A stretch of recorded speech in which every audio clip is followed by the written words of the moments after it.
મોબાઈલમાં કહેતો હોઉં ને કે આ સનાતન નિયમ છે. બોલે શું? જે વસ્તુના યોગ્ય આપણે થઈ જઈએ ને એ વસ્તુ ગમે ત્યાંથી આપણને મળ્યા વિના રહી ન શકે.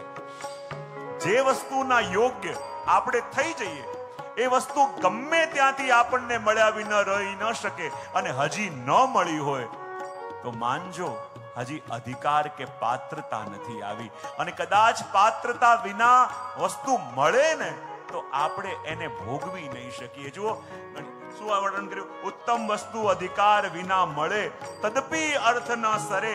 મત્સ્ય ભોગી બગલો મુક્તા ફલ દેખી ચંચુ ના ભરે. કોઈ બગલાને કહે કે જો તને હું માનસરોવરમાં લઈ જાઉં, અને બગલાને માનસરોવરમાં કોઈ લઈ જાય અને કહે જો માનસરોવરના જલમાં સાચા મોતી છે, તું અહીંયા કચરો ખાય છે, ત્યાં સાચા મોતીનું ચારો ખાજે. તો મત્સ્ય ભોગી બગલાને કોઈ માનસરોવરમાં લઈ જાય, સાચા મોતી પડ્યા હોય ને તો એ સાચા મોતી મૂકીને એ માછલા ગોતતો હશે. કારણ કે હજી અધિકાર નથી આવ્યો. અને અધિકાર વિના ઉત્તમ સ્થાન મળ્યું ને તો પણ એની વૃત્તિ નહીં બદલાય. અને વૃત્તિ નહીં બદલાય તો જ્યાં સુધી આપણે એ વસ્તુને યોગ્ય થયા નથી ત્યાં સુધી એની પ્રાપ્તિ નહીં થાય. અને છેલ્લે દયારામભાઈ આ કડીમાં કહી રહ્યા છે,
દયારામભાઈ કહે છે કે એમ કોટી સાધને પ્રેમ વિના, એમ કોટી સાધને પ્રેમ વિના પુરુષોત્તમ પૂંઠ ના ધરે. દયા પ્રીતમ ગોવર્ધન વર પ્રેમ ભક્તિએ વરે. કહેવાય કે જ્યાં સુધી હૃદયમાં ભક્તિ નથી જાગી, યાત્રા કરો, તીર્થ કરો, જપ કરો, તપ કરો, વ્રત કરો, અનેક નિયમ કરો, પણ જ્યાં સુધી હૃદયમાં ભક્તિ નથી આવીને પ્રભુ વળીને જોતા નથી. તમે મોબાઈલમાં નવું કવર લઈ આવો, આ લઈ આવો, તે લઈ આવો, પણ સિમ કાર્ડ વિનાનું હોય તો ખાલી રમકડું છે. એમ ભક્તિ આપણા જીવનનું સિમ કાર્ડ છે. એ હોય તો બધું થાય, એ નથી તો બધું હોવા છતાં કાંઈ નથી. એ વાત દયારામભાઈ અહીંયા ત્રીજા ચંદ્રાવડાની અંદર આપણને સમજાવે છે. અને ચતુર્થ ચંદ્રાવડાની અંદર એ જ વાત મેં કહું ને, જ્યારે દયારામભાઈ આની અંદર કોઈ એક મુદ્દો ઉઠાવશે ને, અને જ્યાં સુધી એ મુદ્દો આપણા મનમાં ઠોસી ના દે ત્યાં સુધી એને મૂકશે નહીં. એ જ વાત ફેરવી ફેરવી અલગ અલગ રીતે આપણને કહેશે કે જ્યાં સુધી વાત ગળે ના ઉતરી જાય. અને આગળ ચોથા ચંદ્રાવડાની અંદર દયારામભાઈ વર્ણન કરતા કહી રહ્યા છે, શ્રી પુરુષોત્તમને પરહરી જેનું અન્ય અમરે મન મોહે, તે કામ દુધા મળી મૂકીને મહિષી પુત્રનો પય દોહે, દોહે ગાય મોગી મૂઢ પાડ, દોહે ગાય મોગી મૂઢ પાડો, તરસ્યો ગંગા તીરે ખોદે છે ખાડો, તરસ્યો ગંગા તીરે ખોદે છે ખાડો, પ્રેમ પૂર્ણ તજી અવર આરાધે, પ્રેમ પૂર્ણ તજી અવર આરાધે, મહેનત માથે પડે કાઈ ન લાગે, મહેનત માથે પડે કાઈ ન લાગે, સેવો શ્રી કૃષ્ણ કૃપાળો, સેવો શ્રી કૃષ્ણ કૃપાળો.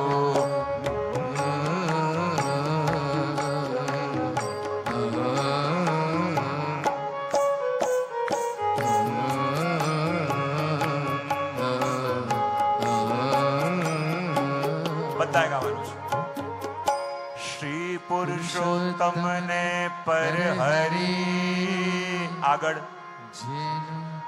અન્ય અમરે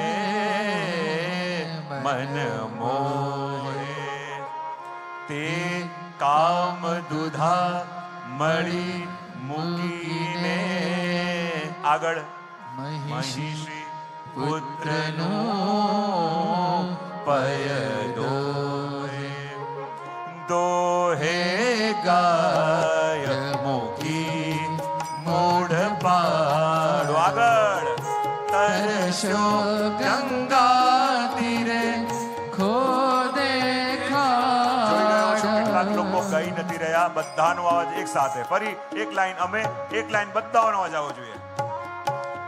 દોહે ગાય મોગી મૂઢ પાડો, આગળ તરસ્યો ગંગા તીરે ખોદે છે ખાડ, તેમ પૂર્ણ તજી અવર આરાધે, આગળ મહેનત માથે પડે કાઈ ન લાગે, સેવો શ્રી કૃષ્ણ કૃપાળો, સેવો શ્રી કૃષ્ણ કૃપાળો, સેવો શ્રી કૃષ્ણ કૃપાળો, સેવો શ્રી કૃષ્ણ કૃપાળો, સેવો શ્રી કૃષ્ણ કૃપાળો. ચોથા ચંદ્રાવડાની અંદર દયારામભાઈ એમ કહે છે કે કદાચ તમને એમ લાગે કે હું ભગવાનમાં જોડાવાનું કહું છું, પણ તમને ભગવાન સિવાય પણ, ભગવાનથી અલગ પણ ક્યાંક મારું કંઈક થઈ જશે, ક્યાંક મને સુખ મળી જશે, એ કદાચ જો વિચાર આવે ના, તો દયારામભાઈ શું કહે છે કે શ્રી પુરુષોત્તમને પર હરી, આગળ અન્ય અમરે મન મોહે, કે ભગવાનને મૂકી, ભગવાનને છોડી, ભગવાન સિવાય મારું કોઈ કાર્ય કરી શકશે એવો જો મનમાં વિચાર પણ આવે કે ભગવાનના હોતે, ભગવાન મારી પાસે છે છતાં એમના સિવાય કોઈક મારું કાર્ય કરી શકશે એવો વિચાર આવે તો એની દશા કેવી છે?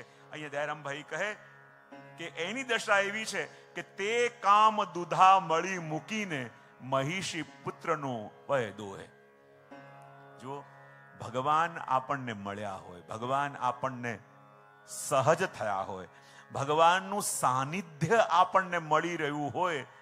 હું ઘણીવાર મારા પ્રવચનમાં એક વસ્તુ પૂછું ને કે જ્યારે જ્યારે પણ જીવનમાં સમસ્યા આવે છે, જ્યારે જ્યારે પણ જીવનમાં કષ્ટ આવે છે, તો પહેલો ભરોસો આપણને પ્રભુ પર આવે કે આપણા કોન્ટેક્ટ લિસ્ટ પર?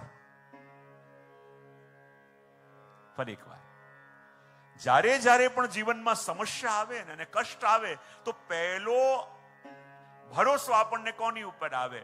પ્રભુ ઉપર કે આપણી કોન્ટેક્ટ લિસ્ટ ઉપર? સાચે સાચું કહેજો.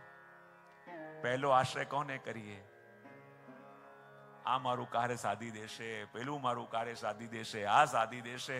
પણ કહેવાય ને, જ્યારે વહાણ ડૂબવાનું હોય તો પહેલા ઉંદરો ભાગે. જ્યારે સમય બદલાવાનો હોય ને, હું હંમેશા જીવનમાં કહેતો હોઉં કે જગતમાં આપણને 3 પ્રકારના લોકો મળતા હોય છે. કેટલા પ્રકારના લોકો? એક કોના જેવા? બોલે, વૃક્ષમાં પાંદડા જેવા. બીજા ડાળ જેવા. અને ત્રીજા મૂળ જેવા. આ 3 પ્રકારના લોકો આપણને જગતમાં મળતા હોય. હવે જો જ્યારે વૃક્ષ હોય તો વૃક્ષની શોભા શેને કારણે લાગે? લીલું છમ જોઈએ તો લાગે કે નહીં? હા કે ના તો પાડો? વૃક્ષની શોભા આપણને આમ લીલા છમ માહોલમાં લાગે. તો એક પ્રકારના લોકો કયા હોય છે કે જે પાંદડા જેવા, એ આપણી શોભા લાગે તો ખરા, આપણને એમ કમ્ફર્ટ લાગે કે બધા આપણી સાથે છે, પણ જ્યારે મોસમ બદલાય તો સૌથી પહેલા ઉડીને કોણ જાય? જેને કારણે વૃક્ષ લીલું લાગતું હોય, જેને કારણે હર્યું ભર્યું લાગતું હોય, જેને કારણે આમ સુંદર લાગતું હોય, પણ જ્યારે મોસમ બદલાય સૌથી પહેલા પાંદડા છોડીને જાય. એ આપણી ભેગા શેના માટે હતા? કે આપણી મોસમ ચાલતી હતી, એટલે આપણી સીઝન બરાબર ચાલતી હતી, એટલે એ લીલા પાંદડા ભેગા હતા. અને જ્યાં મોસમ બદલાય સૌથી પહેલા પાંદડા જાય. એક પ્રકારના લોકો આપણી સાથે જીવનમાં એવા મળતા હોય કે આમ જરા સારો ટાઈમ ચાલતો હોય ત્યારે બધા ભેગા હોય, જરાક ઊંચ નીચ થાય સૌથી પહેલા એ લોકો છટકે. બીજા પ્રકારના લોકો કયા?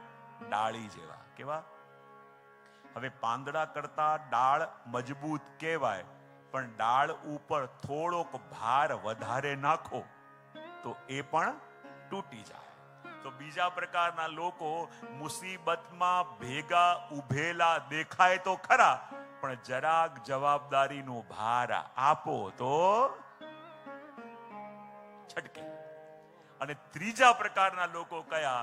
જે મૂળ જેવા, જે દેખાતા નથી, સામે નથી, તો પણ એ છે તો આપણે છીએ.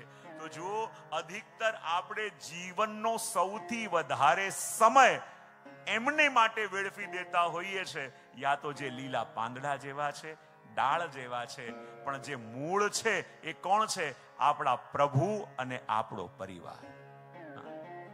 પેલા બેને સાચવવા માટે થઈને આપણે મૂળનો જ ભોગ આપતા હોઈએ છે કે નહીં?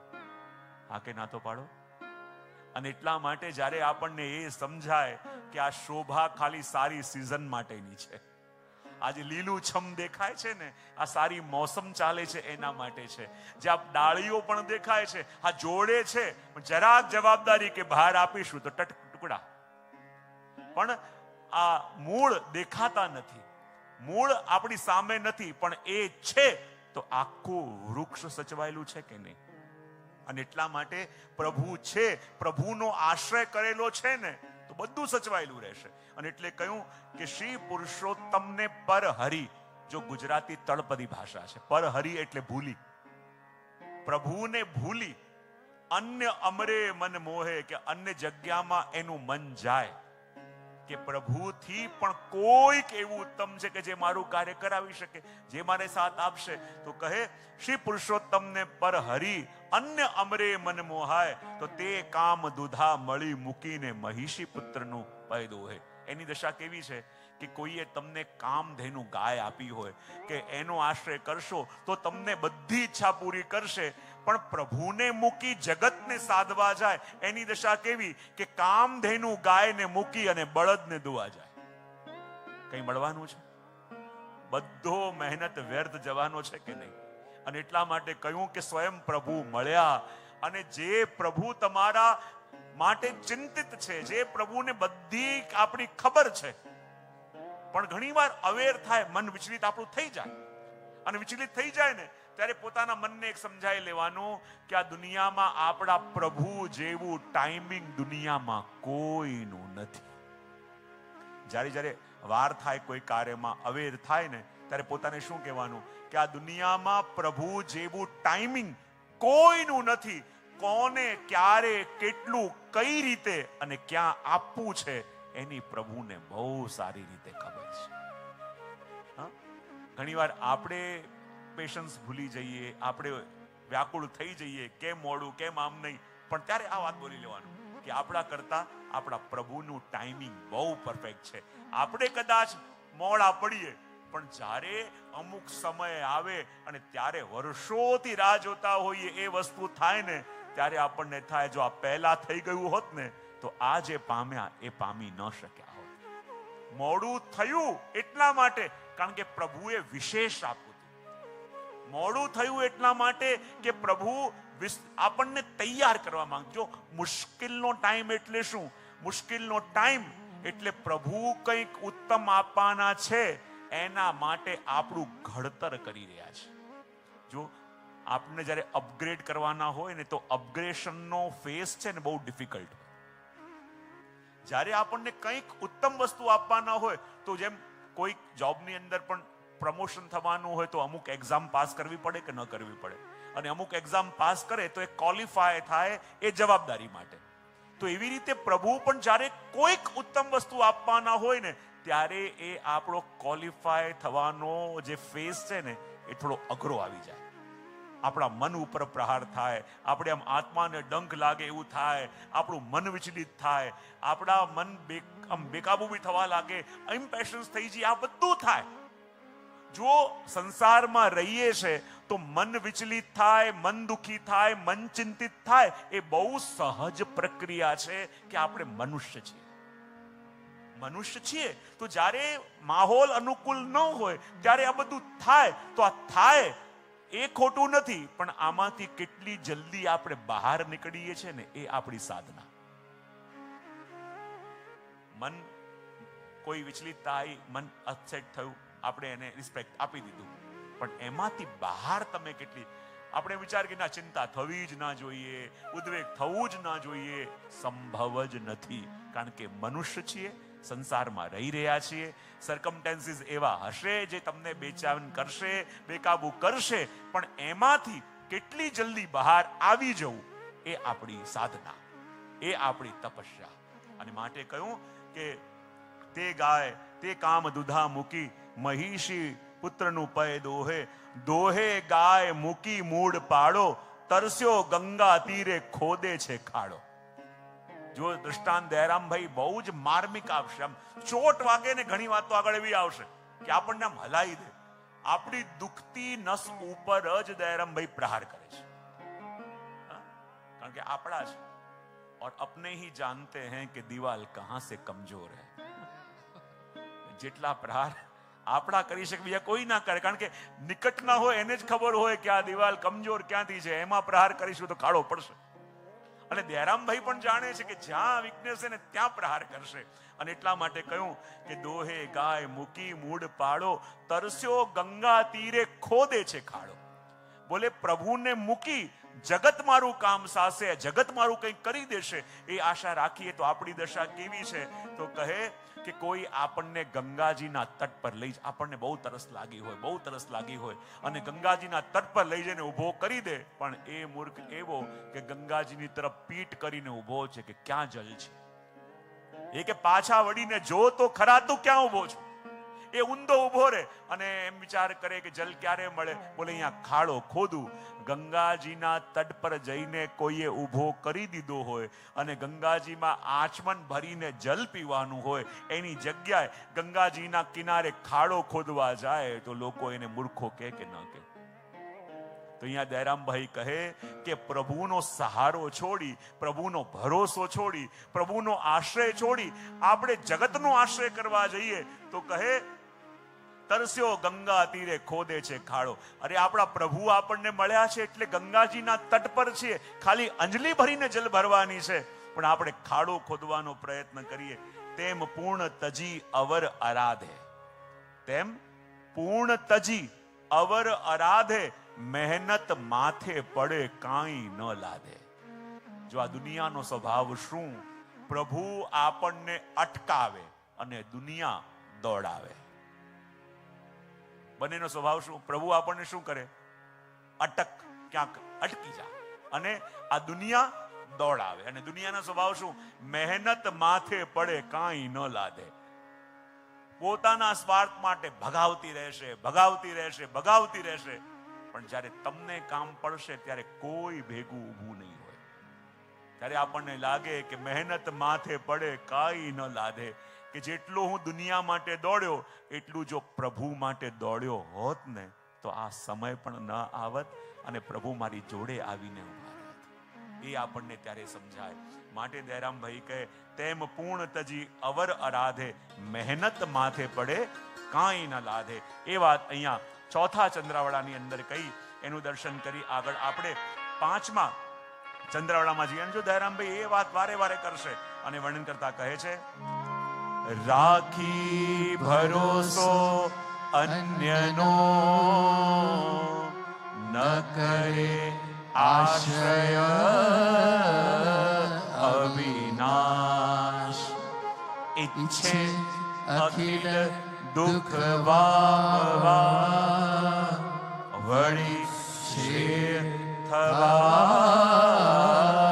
મન આશ, આશ કરે દરબાર દરિપુર, આશ કરે દરબાર દરિપુર, સ્વાનનું હાથ ગ્રહી લંગૂર, સ્વાનનું હાથ ગ્રહી લંગૂર, તે જેવું પામશે સાગર પાર, તે જેવું પામશે સાગર પાર, તરસે તેવો હરિ વિમુખ સંસાર,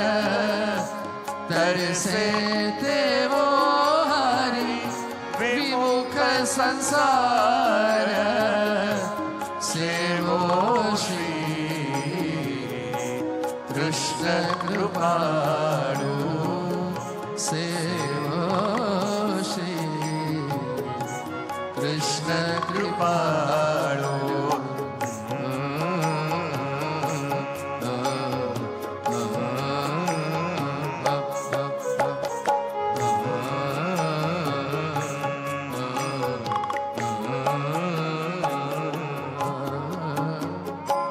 રાખી ભરોસો અન્યનો, આગળ ન કરે આશ્રય અવિનાશ, ઈચ્છે અખિલ દુઃખ વામવા, આગળ વળી શ્રી થવા મન આશ, આશ કરે તરવા દધિપુર, આગળ સ્વાનનું હાથ ગ્રહી લંગૂર, તે જેવો પામશે સાગર પાર, આગળ તરસે તેવો હરિ વિમુખ સંસાર, સેવો શ્રી કૃષ્ણ કૃપાળુ, સેવો શ્રી કૃષ્ણ કૃપાળુ, સેવો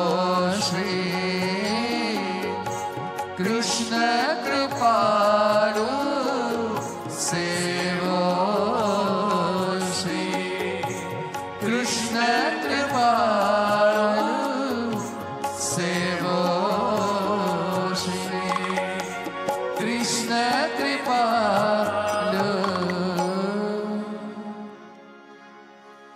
પાંચમા ચંદ્રવાડાની અંદર દયારામભાઈ એ જ વસ્તુને વારે વારે માર્મિક રીતે દૃષ્ટાંત આપીને આપણને સમજાવે છે. જો જે વસ્તુ મહત્વની લાગશે ને, દયારામભાઈ એ વસ્તુને કહેતા જશે અલગ અલગ યુક્તિ, અને બરાબર એવો પ્રહાર કરે કે આપણને પણ લાગે વાત સાચી છે, અને કહે રાખે ભરોસો અન્યનો, ન કરે આશ્રય અવિનાશ. જો દયારામભાઈ જે શબ્દોનો પ્રયોગ પણ કરે છે ને, કે રાખી ભરોસો અન્યનો, ન કરે આશ્રય અવિનાશ. પ્રભુના માટે શબ્દનો ઉપયોગ કયો કર્યો? અવિનાશ. જેનો ક્યારે પણ કોઈ નાશ થતો નથી એને અવિનાશ. અને જેનો આશ્રય આપણે કર્યો છે જગતમાં, એનો કોઈ ભરોસો આજે છે કાલે નહીં, કોઈ ઠેકાણું ખરું કોઈનું? અને એક તરફ છે પ્રભુ, જે પહેલા પણ હતા, હમણાં પણ છે, ભવિષ્યમાં પણ રહેશે. અને એને મૂકી એવા લોકોનો ભરોસો કરવા જઈએ જેનું કાંઈ ઠેકાણું નથી, તો દયારામભાઈ શું કહે છે કે રાખી ભરોસો અન્યનો, ન કરે આશ્રય અવિનાશ. જગત ઉપર એટલો બધો ભરોસો કરીને જો ભગવાન ઉપર ભરોસો આવતો નથી, અને પાછું ઈચ્છે અખિલ દુઃખ વામવા, વળી શ્રેય થવા મન આશ.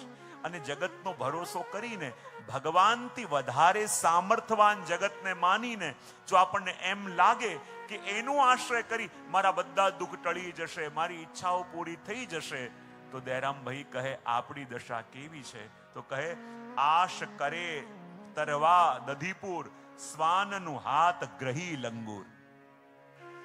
જો એમ લાગે ને કે જગતમાં કોઈનો ભરોસો લઈ, કોઈનો હાથ પકડી હું તરી જઈશ, આ જગતના કોઈ લોકોનો સહારો લઈને મારું કલ્યાણ થઈ જશે, તો દયારામભાઈ કહે કે એની દશા કેવી છે કે એક નાનકડું ગલુડિયું હતું અને બાજુમાં એક વાંદરું ઊભું હતું, અને એને શું જોયું કે નાનકડું ગલુડિયું છે ને એ ખાબોચિયામાં તરે છે. એટલે વાંદરાને એ ખાતરી થઈ ગઈ કે આને તરતા આવડે છે, અને એ પેલા વાંદરાની ઈચ્છા હતી કે મારે દરિયાને આ પારથી પેલે પાર જવું છે, દરિયાને આ પારથી પેલે પાર જવું છે, પણ મને બહુ સારી રીતે તરતા નથી આવડતું, પણ આ નાનકડા કૂતરાને તરતા સારું આવડે છે, નાનકડા ગલુડિયાને તરતા સારું આવડે છે. તો એને એમ કહ્યું કે જો તારે જે જોઈએ હું આપીશ, પણ એવું કર તું દરિયામાં પડ અને તારું પૂંછડું પકડીને તારી પાછળ પાછળ હું આખો દરિયો પાર કરી જાઉં. અને એમ વિચાર કરી પેલું ગલુડિયું દરિયામાં કૂદે અને એનું પૂંછડું પકડી પેલું વાંદરું લટકે, તો શું આ યાત્રા, આ સંઘ મંજિલે પહોંચવાનો છે? આ સંઘ મંજિલે પહોંચવાનો છે? પોતે ડૂબશે અને પૂંછડું પકડીને બાંધવા વાળો ડૂબાડશે. એવી રીતે આ જગતનો આશય કેવો છે? બોલે પેલું નાનકડું જે ગલુડિયું હતું, જેને તરતા જોઈને આપણે બહુ રાજી થતા હતા, ઇમ્પ્રેસ થતા હતા, એ ગલુડિયું ખાલી ખાબોચિયામાં તરવામાં કામ આવે, દરિયામાં તરવામાં નહીં, દરિયો પાર કરવામાં નહીં. અને આ સંસાર સાગર છે, અને સંસારની પાર ઉતરવું છે તો એમાં કોઈ એવો સહારો નહીં ચાલે કે જેના ઉપર આપણને ભરોસો છે, એ પણ ડૂબશે ને આપણને પણ ડૂબાડશે. માટે કહું આશ કરે તરવા દધીપુર, શ્વાનનું હાથ ગ્રહી લંગૂર. અને લંગૂર માટે એટલે પણ કહ્યું કે જુઓ, વૃક્ષની અંદર જેટલા પણ પક્ષીઓ હોય ને એ બધા પોતાનો માળો બનાવે, પણ આ લંગૂર હોય ને વાંદરું, એ પોતાનો માળો કે રહેવાનું સ્થાન બનાવતો નથી. અને જોડે બેઠો હોય વૃક્ષમાં, પણ જ્યાં વરસાદ આવે બધા પક્ષીઓ પોતપોતાના માળામાં ચાલ્યા ગયા, કારણ કે એમણે પોતાનું ઠેકાણું ગોતી લીધું છે. આ લંગૂરને એનું કોઈ ઠેકાણું જીવનમાં મળ્યું નથી, એટલે વરસાદ આવતું હોય, આંધી તુફાન આવતું હોય, ચૂપચાપ ઝાડમાં બેસીને પલળ્યા કરે, ધ્રુજ્યા કરે, પણ એનું કાંઈ થતું નથી. બોલે કેમ? કારણ કે એણે પોતાનો આશ્રય કે પોતાનું ઠેકાણું ગોત્યું નથી. એમ જગતમાં આપણને પણ જ્યાં સુધી આશ્રય નથી મળ્યો, જ્યાં સુધી આપણું ઠેકાણું નથી મળ્યું, ત્યાં સુધી વિપત્તિઓમાં એકલા ઠઠરવું પડે, એકલા ધ્રુજવું પડે, એકલા આપણે સહન કરવું પડે. બોલે કેમ? કારણ કે જેનો આશ્રય કરવાથી કંઈક થવાનું હતું એનો આશ્રય કર્યો નથી, અને એનો આશ્રય કર્યો છે જેને પોતાનું ઠેકાણું નથી. જગતમાં આપણે કોઈનો પણ આશ્રય કરીને બેસીએ, એ ક્યાં સુધી ટકવાનો છે એનો ભરોસો ખરો આપણને? હા કે ના તો પાડો. અને અવિનાશીને છોડીને જગતના લોકોનો આશ્રય કરીએ, ક્યારે વસ્તુ બદલાય? કોઈ વસ્તુ ન કહેવાય. માટે કહ્યું, તે જેવો પામશે સાગર પાર, તરશે સેવો હરિમુખ સંસાર. અને પોતે પણ ડૂબશે ને બીજાને પણ ડૂબાવશે. એ વાત અહીંયા 5મા ચંદ્રાવળાની અંદર કહી.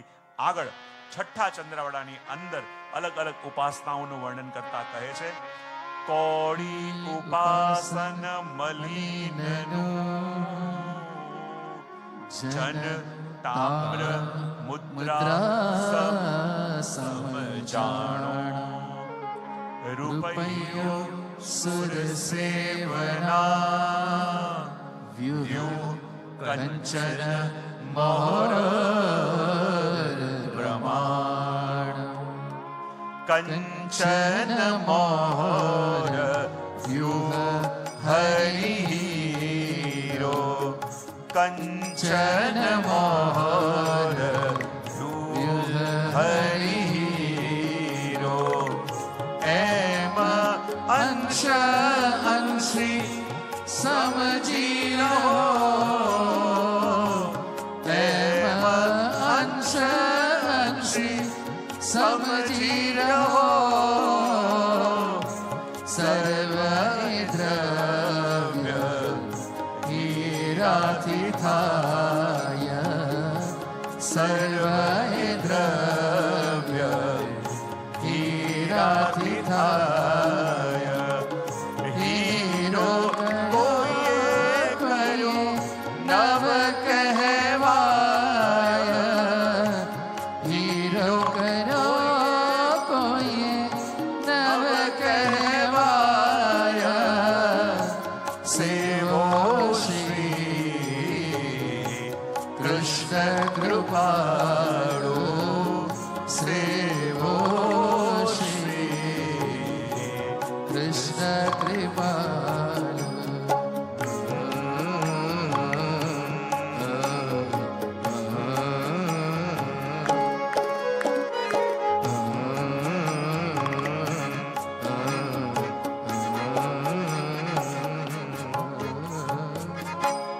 કોડી ઉપાસન મલિનનો.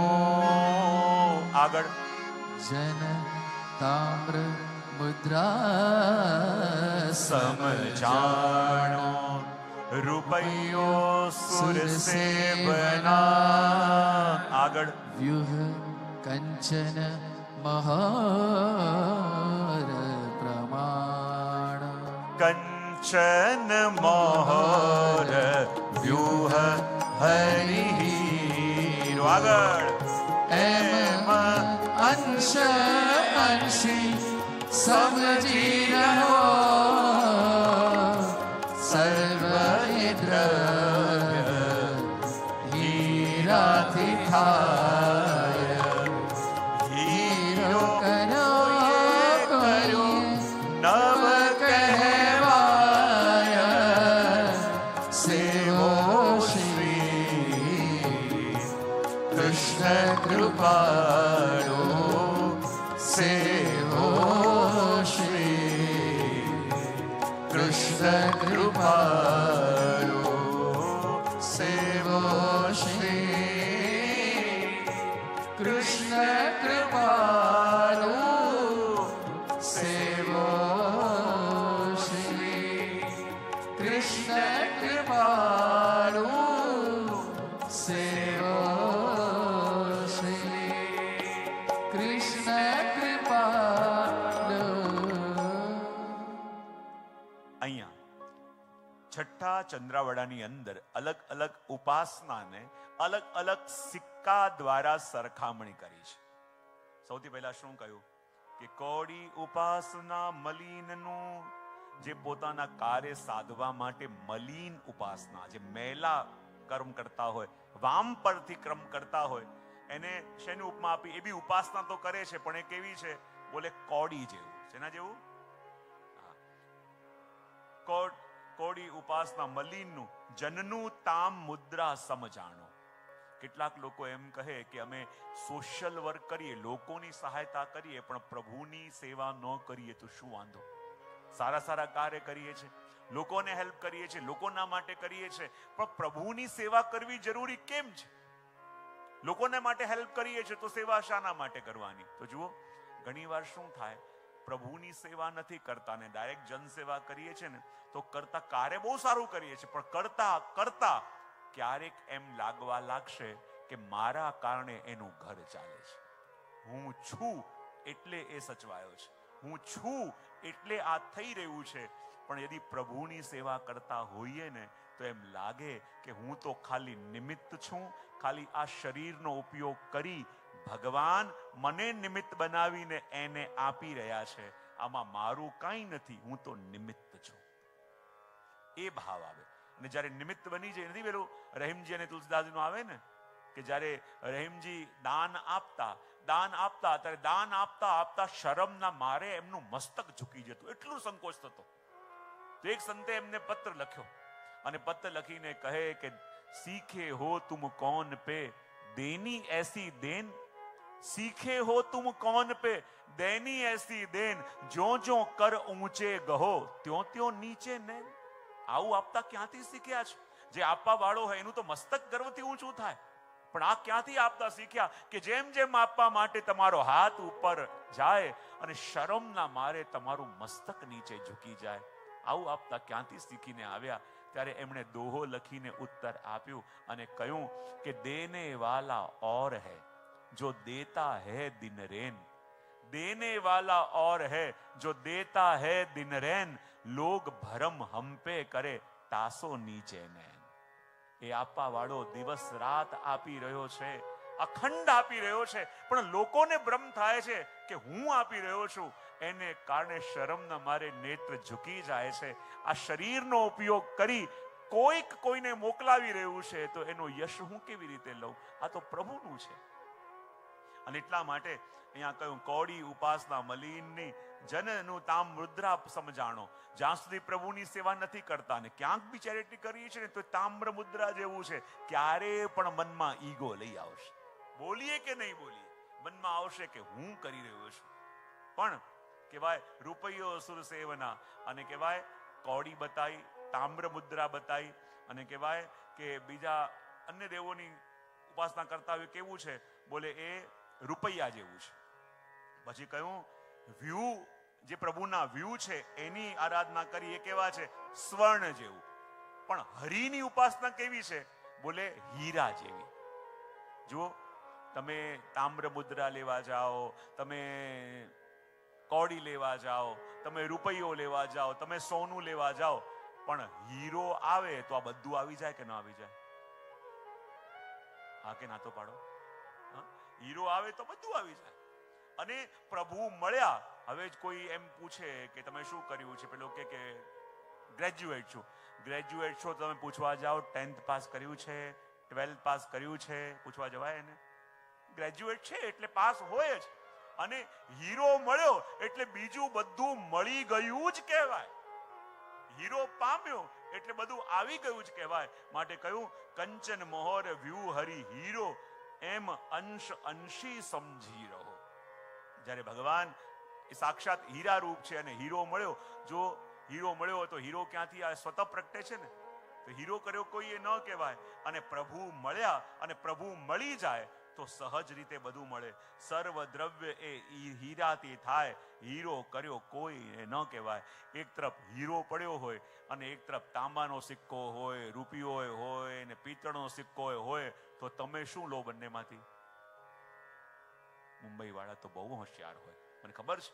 પણ અહીંયા બોલીએ છે તો ખરા, પણ વ્યવહારમાં આપણે ક્યાં જઈએ છે? હીરો મેળવવા કે તાંબાનો સિક્કો, કોડી એ મેળવવા માટે? ભગવાનને માટે કરીએ છે કે ભગવાનથી ભટકીને કરીએ છે? એને આધારે ખબર પડે કે આપણી દિશા ક્યાં જઈ રહી છે. જુઓ, જીવનમાં ફાસ્ટ ભાગવું એનો કોઈ મોલ નથી જો દિશા ભૂલાઈ ગઈ હોય. જીવનમાં આપણને એમ લાગતું હોય ને કે હું બધાથી ફાસ્ટ કરું, આમ કરી નાખું, પેલું કરી નાખું, તો ગમે તેટલા ફાસ્ટ દોડો છો પણ દિશા ખોટી છે તો જેટલું દોડો છો તમારા લક્ષ્યથી દૂર જઈ રહ્યા છો કે નહીં? હા, દિશા સાચી હશે અને ધીમે પગલે પણ જતા હશો ને તો એક દિવસ મંજિલ જરૂર મળશે. તેજ દોડી રહ્યા છો પણ દિશા બદલાઈ ગઈ છે તો તમે તમારા લક્ષ્યથી જ વધારે ભટકી રહ્યા છો. તમે દોડી નથી રહ્યા, ભટકી રહ્યા છો. અને એટલા માટે અહીંયા કહ્યું કે સર્વ દ્રવ્ય એ હીરાથી થાય, હીરો કર્યો કોઈએ નવ કહેવાય. એ વાત આની અંદર કહી અને એ જ વસ્તુને આગળ 7મા ચંદ્રાવળાની અંદર આપણે ગળે ઉતારતા દયારામભાઈ સુંદર દૃષ્ટાંત આપે છે અને કહે છે, જગત વૃક્ષ તેનું મૂળ હરિ, મૂળ પોષે વૃક્ષ પોષાય. પ્રતિ શાખા જળ સિંચીએ, તેથી તરુવર તૃપ્તિ ન થાય. તૃપ્તિ ન થાય વૃથા શ્રમ પહોંચે.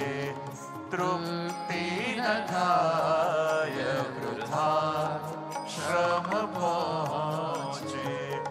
સમજણ આવે પછી ત્યારે પછી સોચે. સમજણ આવે ત્યારે પછી સોચે. મુખ દ્વારા સહુ ઇન્દ્રિયો સંતોષે. મુખ દ્વારા સહુ ઇન્દ્રિયો સંતોષે. ભોજન અંગે લેવ્યું કાય ન પોષે. ભોજન અંગે લેવ્યું કાય ન પોષે. સેવો શ્રી કૃષ્ણ કૃપાળુ. સેવો શ્રી કૃષ્ણ કૃપાળુ.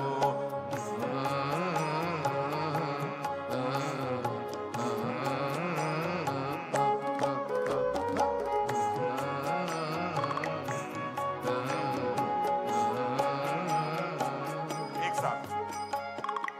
જગત વૃક્ષ તેનું મૂળ હરિ. આગળ. મૂળ પોષે વૃક્ષ પોષાય. પ્રતિ શાખા જળ સિંચીએ. આગળ. તેથી તરુવર તૃપ્તિ ન થાય. તૃપ્તિ ન થાય વૃથા શ્રમ પહોંચે. આગળ. સમજણ આવે ત્યારે પછી સોચે. મુખ દ્વારા સૌ ઇન્દ્રિયો સંતોષે. આગળ. ભોજન અંગે લેવ્યું કોઈ ન પોષે.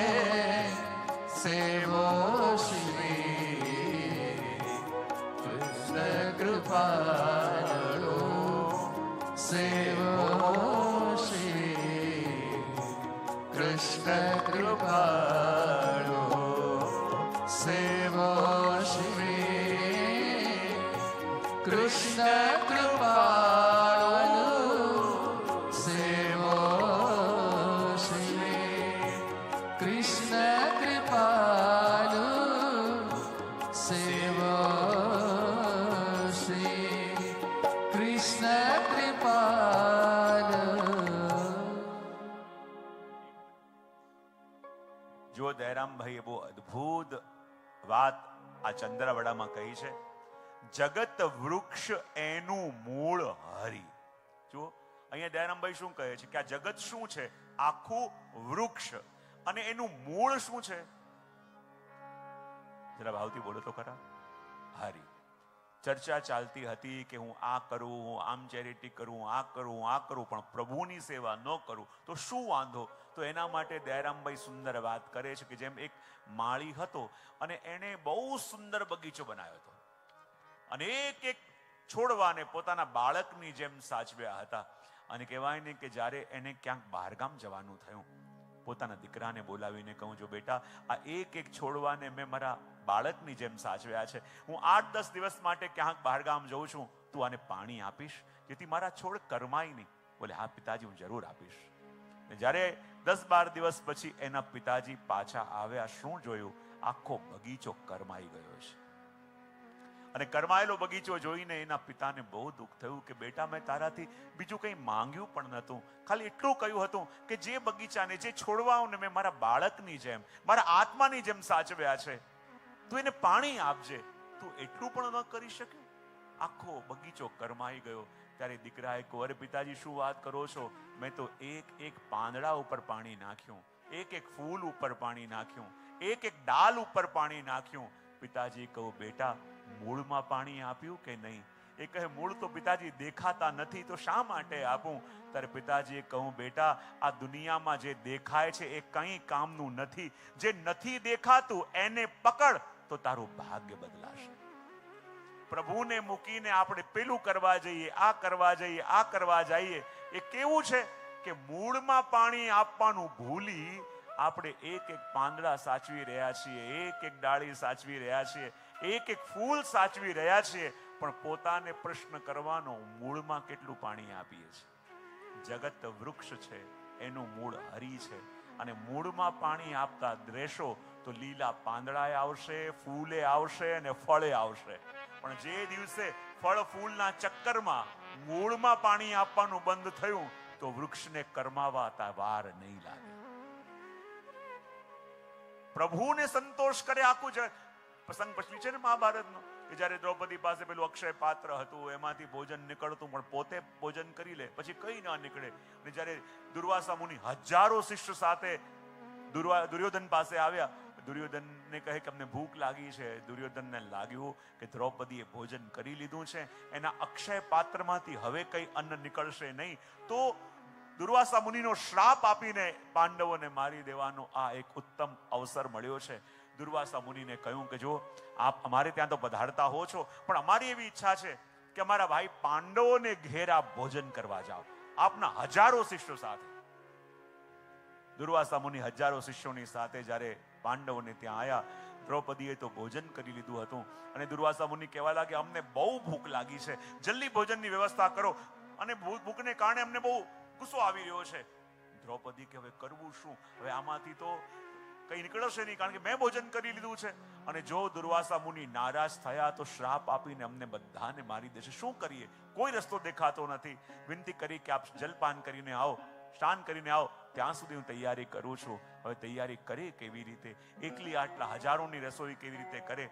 અને આ અન્નપાત્રમાંથી પણ કંઈ નીકળશે નહીં, કારણ કે પોતે ભોજન કરી લીધું છે. અને કોઈ રસ્તો ન દેખાયો ત્યારે પ્રભુને યાદ કર્યા. પ્રભુ ત્યાં પધાર્યા કે શું ચિંતા છે? એટલે શું કરું? અક્ષય પાત્ર છે તો ખરા, પણ મેં એમાંથી ભોજન કરી લીધું છે એટલે કંઈ નીકળશે નહીં. હવે હજારો શિષ્યોને લઈને દુર્વાસા મુનિ આવ્યા છે, બધા બહુ ભૂખ્યા છે, અને એમને જો ભોજન ન કરાયું તો પછી શ્રાપ આપી દેશે, અમને જીવતા નહીં રાખવા દે. ભગવાન કે પેલું અક્ષય પાત્ર ક્યાં છે બતાવો. ને જ્યાં અક્ષય પાત્ર બતાવ્યો એમાં એક ભાજીનું પાંદડું લાગેલું હતું. એણે કહ્યું, પ્રભુએ આ પાંદડું મને અરોગાવી દે. અને જ્યાં દ્રૌપદીએ ભાજીનું પાંદડું પ્રભુને અરોગાવ્યું, પ્રભુ કે જો તારા પ્રેમથી આપેલા આ ભાજીના પાંદડાથી આજે હું તૃપ્ત થયો છું, અને તે મને તૃપ્ત કર્યો, સમજી લે તે આખા જગતને તૃપ્ત કરી દીધો. જ્યાં દુર્વાસા મુનિને વિનંતી કરીને આવો કે ભોજનની તૈયારી છે, પધારો. દ્રૌપદી કે પ્રભુ કઈ તૈયારી નથી, કેવી રીતે બોલાવો? કહીને તો આવો. અને જ્યાં દ્રૌપદી કહેવા ગઈ કે આ ભોજન કરવા પધારો, બધા તૃપ્તિનો ઓડકાર લેતા હતા કે અમને તો જરાય ભૂખ નથી, હવે કાંઈ અંદર જાય એમ નથી. દ્રૌપદીને આશ્ચર્ય થયું કે આટલા ભૂખ્યા હતા અને આવીને પૂછ્યું ને કહે કે હવે કાંઈ ખવાય એમ નથી. પાછા આવીને પ્રભુને કહ્યું, પ્રભુ આ દ્રશ્ય બદલાઈ ગયું છે. આવ્યા ત્યારે એટલી ભૂખ લાગેલી હતી, અને હવે જઈને પૂછ્યું તો કહે મને બિલકુલ ભૂખ નથી. બોલે કેમ? ત્યારે ભગવાન કહે, દ્રૌપદી જે તે ભાજીનું પાંદડું મને અરોગાયું ને તારા પ્રેમથી આપેલા ભાજીના પાંદડાથી જ્યારે હું તૃપ્ત થયો તો સમજી લે તે આખા જગતને તૃપ્ત કરી દીધું. જ્યારે આપણે પ્રભુને પણ અરોગાઈએ છીએ, પ્રભુની સેવા કરીએ છીએ ને, તો આપણે મૂળને સિંચન આપીએ છીએ. અને મૂળને જ્યારે સિંચન આપો છો તો આ જગત રૂપી આખું વૃક્ષ સચવાઈ જાય છે. અને એટલે કહ્યું, જગત વૃક્ષ તેનું મૂળ હરી, મૂળ પોષે વૃક્ષ પોષાય, પ્રતિ શાખા સિંચતા તરુવર તૃપ્તિ ન થાય. તૃપ્તિ ન થાય, વૃથા શ્રમ પહોંચે, સમજણ આવે ત્યારે પછી સોચે. જ્યારે સમજણ આવે કે આ શું કર્યું, જ્યાં કરવાનું હતું ત્યાં ન કર્યું, ખાલી ડાળ સાચવવામાં, પાંદડા સાચવવામાં ભાગતો રહ્યો. આગળ કહે, મુખ દ્વારા સૌ ઇન્દ્રિયો સંતોષે, ભોજન અંગે લેપ્યું કોઈને ન પોષે. જો આપણને લાગે કે ભોજન કરીએ છીએ શેના માટે, ખાલી મુખને સંતોષ થાય એટલા માટે કે આખું શરીરને પોષણ મળે એટલા માટે, બાજુવાળાને પૂછીને કહેવું હોય તો છૂટ છે. હું આજકાલ મારા પ્રવચનમાં કાયમ કહેતો હોઉં છું કે જ્યારે જ્યારે પણ આપણે સત્સંગમાં બેસીએ ને, તો આપણને અંતરથી એક અવાજ આવે કે આ દુનિયાનો સૌથી જ્ઞાની વ્યક્તિ એ છે જે આજે મારી બાજુમાં બેઠો છે. મારા પ્રભુના સ્વભાવનો પરિચય આપતા દયારામભાઈ કહે છે કે પ્રભુનો સ્વભાવ કેવો છે. જુઓ સ્વભાવ શ્રી કૃષ્ણનો, જનના અવગુણ પણ ગુણ જાણે. જુઓ, જેને આપણે સેવા કહીએ છીએ ને, જાણતા અજાણતા પ્રભુને પરિશ્રમ જ આપણે આપીએ છીએ. જાણતા અજાણતા આપણે પરિશ્રમ જ આપીએ છીએ. પણ કેવી કૃપા પ્રભુની, આપણા આપેલા પરિશ્રમને પણ પ્રભુ સેવા માની લે છે. આપણા પ્રભુનો સ્વભાવ કેવો છે. અહો બકીયમ સનકાલકૂટમ યદપ્ય સાધ્વી વર્ણન આવે ને, કે જ્યારે કહે છે કે પેલી પૂતના ભગવાનની પાસે આવી, ભગવાનને સ્નેહ કરવા નહીં, ભગવાનને મારવા માટે.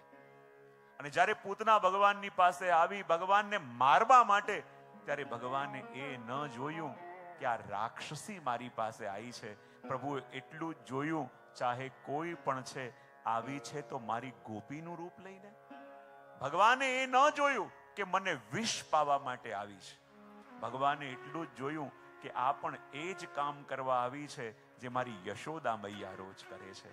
અને પોતાને વિષ પાવા માટે આવેલી પૂતનાને પણ જેણે મારીને માં યશોદાની ગતિ આપી.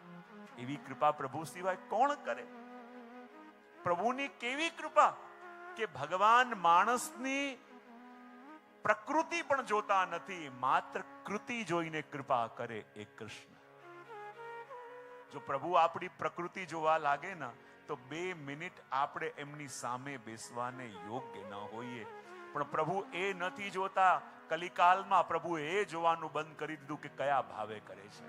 કલિકાલમાં પ્રભુ એટલું જુએ છે, કોઈ પણ ભાવે કરે છે તો ખરા, એની કૃતિ જોઈને કૃપા કરી દે છે. જો અંતર જોવા જાય, 2 ઘડી આપણે એમની સામે બેસી ન શકીએ, પણ કૃતિ જોઈને કૃપા કરે. એટલે કહું, જુઓ સ્વભાવ શ્રી કૃષ્ણનો, જનના અવગુણ પણ ગુણ જાણે. ઘણી વાર જાણતા અજાણતા આપણી ભૂલો પણ થતી હોય ને, એને પણ પ્રભુ આપણા ગુણ માની લે છે. અવળ પડે અને દેવને, જો અન્ય ઉપાસના કરીએ, અન્ય દેવની ઉપાસના કરીએ, એમાં શું થાય? ઘણી વાર પ્રસંગો ભાગવતમાં સાંભળીએ ને, બોલવામાં અશુદ્ધિ થઈ, ઇન્દ્રને મારીની જગ્યાએ ઇન્દ્રથી મરેવો પુત્ર થઈ ગયો. અન્ય ઉપાસનાની અંદર ઇન્દ્રાસનની જગ્યાએ નિંદ્રાસન માંગી લીધું. એવા બધા પ્રસંગ મળે છે ને. બીજા બધા ઉપાસનાની અંદર જો બોલવામાં અશુદ્ધિ થઈ, જો બોલવાની અંદર ભૂલ થઈ, તો અપરાધ પણ શત્રુની જેમ મળે. પણ આ પ્રભુનો સ્વભાવ કેવો કે કદાચ ભગવદ નામ લેતા લેતા ક્ષતિ પણ થાય, દોષ પણ થાય ને, તો પણ ભગવાન આપણા કરેલા અવગુણને પણ ગુણ માની લે છે. પ્રમાણ નહીં ફળ દે તોય જાય, પણ હરિનું આપ્યું કદી નાશ નવ થાય. બીજી ઉપાસના કરીને મેળવેલું કદાચ કંઈક થાય તો જતું પણ રહે, પણ પ્રભુ પ્રસન્નતાથી જે આપણને આપે ને, ગમે તે થાય, એ ક્યારે પણ આપણી પાસેથી જતું નથી, જે પ્રભુનું આપેલું હોય. પ્રભુનું આપેલું અક્ષુણ થઈ જાય, ક્યારે પણ આપણી પાસેથી ન જાય. અને આપણા પ્રભુ કેવા છે કે અમર અલ્પવર અધિક પ્રયત્ન, પ્રભુ કોડી સાટે દે છે રત્ન. પ્રભુને કોડી પણ આપે ને તો કોડી આપનાર એને પણ પ્રભુ રત્ન આપે છે. પેલી કુબજાએ ખાલી ચંદન આપ્યું, એના બદલામાં કેવી સુંદર કરી દીધી. જ્યારે સુદામાજી ગયા, પેલા તાંદુલ લઈને ગયા અને 2 મુઠ્ઠી તાંદુલની જગ્યાએ પ્રભુએ કેવું મહેલ એમને આપી દીધું. અને એટલા માટે તો પ્રભુ કેવા છે, સાગર જેવા. કૃપા સાગર આપણે કહીએ છીએ ને, દયા સાગર કહીએ છીએ. અને સાગરનો સ્વભાવ શું હોય? તમે તળાવમાં કોઈ વસ્તુ નાખશો ડૂબી જશે, નદીમાં નાખશો વહી જશે, પણ સાગરમાં કોઈ પણ વસ્તુ નાખશો ને તો એક નહીં તો બીજી લહેર એ વસ્તુને પાછી આપી દેશે. આપણા પ્રભુ કેવા છે, કૃપા સાગર, કરુણા સાગર. રંજક પણ આપણે કંઈક એના માટે કરીએ છીએ ને, એક નહીં તો બીજી કઈ લહેર એ વસ્તુને અનેક ગણું કરીને આપણને લौटाવે છે ને, એની આપણને ખબર નથી પડતી. એ પ્રભુની એવી કૃપા છે કે અમર અલ્પવર અધિક પ્રયત્ન, પ્રભુ કોડી સાટે દે છે રત્ન. કોડીના બદલામાં પણ જે રત્ન આપી દે છે, એ જ તો આપણા પ્રભુ છે.